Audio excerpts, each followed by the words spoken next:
Anak!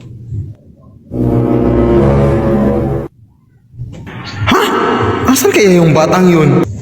Anak! Asan yun? Hay nako, itong batang ito eh. Alam niyo naman magti-tiktok kami ngayon. Ano ba to eh?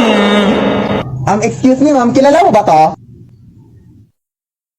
Oo, siya di ba yung TikToker, yung si Sige Nay?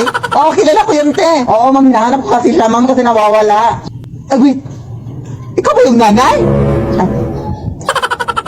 Hala, wait, mababig siya ako sa'yo, te. Paluin niyo ako sa TikTok, te. Fan talaga ako sa inyong dalawa, te. Sige. Mag-TikTok sana kami ngayon, ma'am, pero kaso nawala siya, ma'am. Oo, sige, aabangan ko yan. I think nandun siya. Doon? Sige. Excuse me, ma'am, kilala mo ba to, ma'am? Oo, si Sige Nay. Ay, akala ko ba isa lang yung pagkatao niyo, te? Ay, no, totoo kami pamilya. Oo, totoo yung pamilya namin. Sorry, pero I think nakita ko siya doon. Sige, salamat.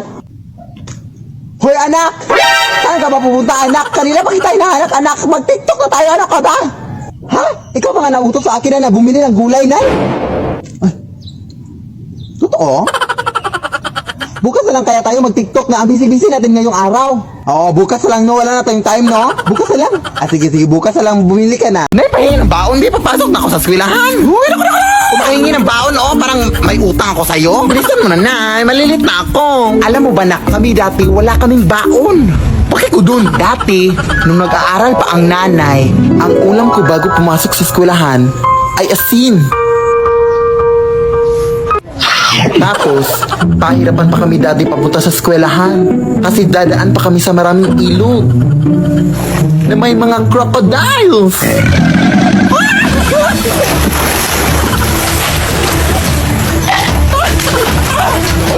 Yung mga tsinelas din namin dati ay gawa sa dahon ng saging.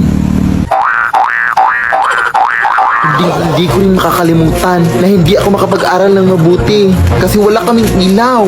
Tapos may mga aswang pa.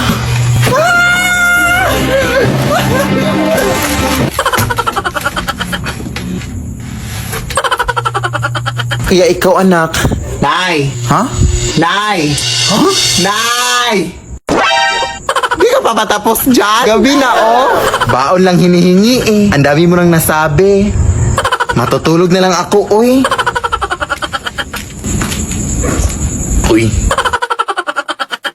Nay! May gagawin akong speech mamaya sa online video call namin ni teacher, Nay. Tapos ikaw lang yung tagahawak naman ng paper sa likod ng camera, Nay, ha, para hindi na ako mag-memorize pa sa mga speech. Sige, anak. Oo, ayun, natawag na si teacher. Good morning, ma'am. You may now start the speech, Philip. The climate change is a long-term change in the... Oo, Mare. Yeah. Mamaya na ba? What's that noise, Philip? Ano, ma'am? It's just the wind, ma'am. Yes. The wind of change, ma'am. Yes. Hindi ko mabasa yung nasa Manila paper, na. Totoo sila sa to. Oo, ma'am. Sige, go. Laban tayo, ma'am. Go ako dyan. Nakita mo may katawag yung nanay mo, anak? Respeto naman, oh. May tao ba dyan? Ano, ma'am? It's just our cat na playing with the wind. Yes. Agulaban. Lead me, Lord. Ang hirap-hirap ng exam natin kanina, day, no? Ano ba yun, oy? Ilan ba score mo kanina, day? Turong sa kuday. Namali ako dun sa last part. Ha? Anong turong? Anong turong sa? Ang hirap-hirap ng exam kanina, nandaya ka, no? Sinasabi ko na nga ba ganun yung ugali mo, day, uy. Sumbong kita kay ma'am, ha? Ha? Ano nandaya? Hoy, kung bobo ka, huwag mo na akong idamay, ha? Ang dali-dali lang na exam natin kanina, sige. Anong sinagot mo dun sa tanong na anong unang gagawin mo kapag nakakita ka ng taong nalunod? Ihahanda ang lamay. Bobo! Kaya pala bagsak ka eh! Siyempre, tutulungan mo! Ewan ko sa'yo, Deo, ang dali-dali lang ng mga tanong. Deserve mong nabagsak ka. Mas bobo ka! Halay ko ba kung patay na o buhay pa yung nalunod? Yung tanong yung bobo. Oo nga, no? Tara na nga! Nakatakot pa dito. Sabi kasi nila dito doon nakatira yung magkukulam na ng kulam sa tatlo nating mga kaklase, day. Tara na!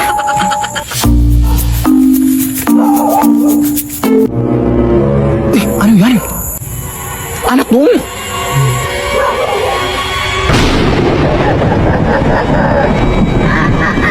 Ang picture sa tunong mga kaklase natin nakulam, day, Diyos ko, baka dito sila nakulam, day. ano ba yan? Anong ginagawa niyo dito mga iha? Sige lang, tumakbo lang kayo. May nakuha na akong galing sa inyo. Wala ka tayo, pinatuloy na tayo ng buhok dahil. Baka tayo na yung susunod, Jacob.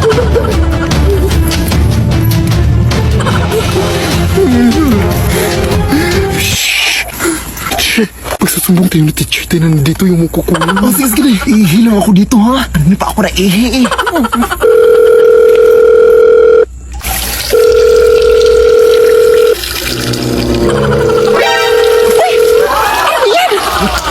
Ay, sorry, day. Dumi-dumi mo, day. Nalakasan ko kasi sa pag-ihi. Inindo kasi kapag kinakabahan ka, day. Doon ka humarap. Di ka talaga, day. Uy. Sorry, day. Hello? Uy, ma'am. Magandang gabi, ma'am. Okay mga mari, yung sasabihin naman natin ngayon is yung sinayaw lang natin nung nakaraan ha, yung prum takatakarikuterekeke, yung prum challenge ha. At nakikiusap ako sa'yo, Belinda, na sana naman ay hindi ka na magkamali ha. Ay grabe ka naman Mari, marunong naman talaga ako sumayaw, Day, pero wag puro bibig, Day, gawin mo, Day, gawin mo. Sige, music na anak, music na. Sige, sige, Nay.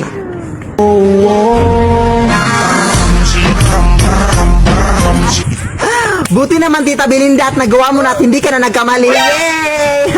Grabe ka naman maka-judge, Day. Hindi ko na nga ginudge yung buhok mo na parang wig. Ha? Wala kang karapatan para pagsabihan niya anak ko ng ganyan, ha? Hindi mo alam kung gaano kahirap nga na pinataas niya ang buhok niya. Ako pa bang alamin? Hay! Sino yan? Wala la, Day. Baliw namin nakatulong, Day. Huwag kayong maniwala dyan, Day. Edited lang yan silang lahat, Day. Magkaisa lang yung pagkatao nila, Day. Huwag kayong maniwala. Umuwi ka nga. Balik tayo. Wala kang karapatan ha para pagsabihan siya. Ha, may karapatan ako. Wala kang karapatan. May karapatan ako para kumain.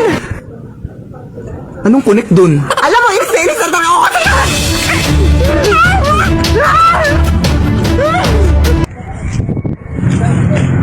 Uy. Alak! Baka maputulan na tayo ng kuryente ngayon. Bayaran mo yung kuryente. Sige na, bilisan mo.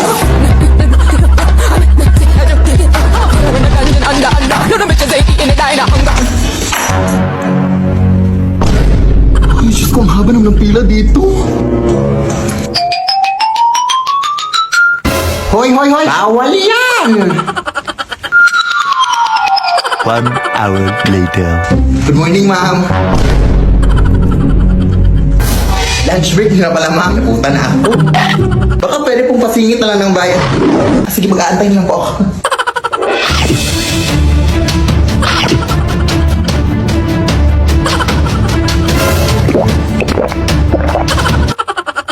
Ito po yung bayad ko, ma'am. Hoy, kulang yung pambayad mo. Kailangan yun ang bayaran lahat. Sige po, babalik na lang po ako, ma'am. Bilisan mo! Nan, kulang yung pambayad. Kailangan buo na daw yung babayaran. Naku, sige, ito na lang muna. Bilisan mo! Ito, ma'am. Yes! Ay, naabutan ka na ng cut-off time. Parado na kami. Bukas ka na magbayad. Kamusta na? Close na sila, Nay. Huwag ngayon, te. Pagod ako. Ay, sorry na. Saan ka ba kasi galing? Nagbayad ng bill sa kuryente. Alam mo bang pwede ka magbayad ng kuryente through Gcash, guy? Oo. Ilang pindot lang. Bayad ng mga bills mo sa Gcash Pay Bills. Totoong narinig ni Guy. Pwede kang magbayad sa over 1,900 billers through Gcash. Papakuryente, tubig, government, loans, o anong bills man yan, Day. Sobrang bilis lang mabayad dito. Open Gcash lang, tapos choose pay bills. At tapos, mamamili ka kung ano ang babayaran mo at ang biller ka magbabayad. Tapos, ilagay mo lang ang mga details mo at confirm ang payment. May resibo pa kaagad yan pagkatapos. At ayan, nakabayad ka na. Hindi niyo na kailangan pumila pa para magbayad mga sim. Mag-Gcash lang kayo. Dahil lahat ng klase ng bill pwedeng bayaran anytime at anywhere basta gamit Gcash. Hala, sige anak, i-Gcash lang natin ang bayad sa kuryente natin. Tama. #discarding Gcash yan. Sigurado ka pang pasok ang transaction para maiwasan ang disconnection sa susunod. Dahil available sa Gcash ang mga billers na kailangan mo. Anak! Punta tayo ng mall ngayon, anak. Sige, go, Nay. Sige, magbihis ka na, anak. No, hindi na ako magbibihis na. Ito na lang susutin ko. Sige, labas ka lang muna ng kwarto, anak, kasi magbibihis ako dito sa kwarto.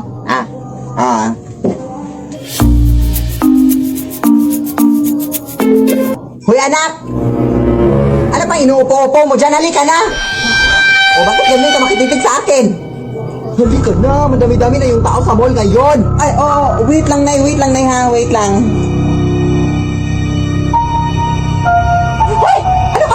pa ako tapos magbihis, anak. Doon ka muna sa labas, anak. Ano ka ba?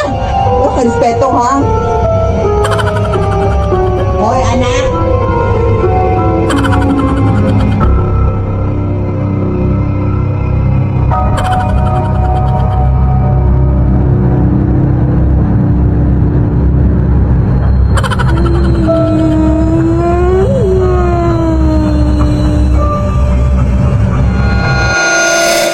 Lead me, Lord. Hoy, ma! It's 10 a.m. in the morning! Are you still asleep?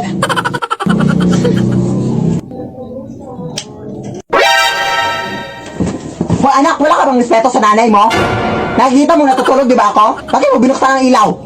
What a crazy mother! Hindi pa din pinatay, oh! May pa-English ka pa dyan, ha? Hoy, anak! Di ba sinabi ko na sa'yong... Pinaglalaruan mo naman ako, ha? Hoy, anak, ano bang trip mo, anak? Ito naman sa nanay mo, pagod na pagod, oh. Pagod na pagod. Ha? Are you crazy? Huwag mo kong ma-English, ha? Huwag mo kong ma-English, ha?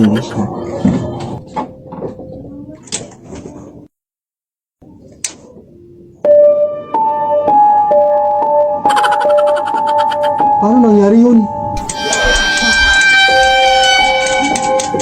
Anak? Pumasok ka, anak!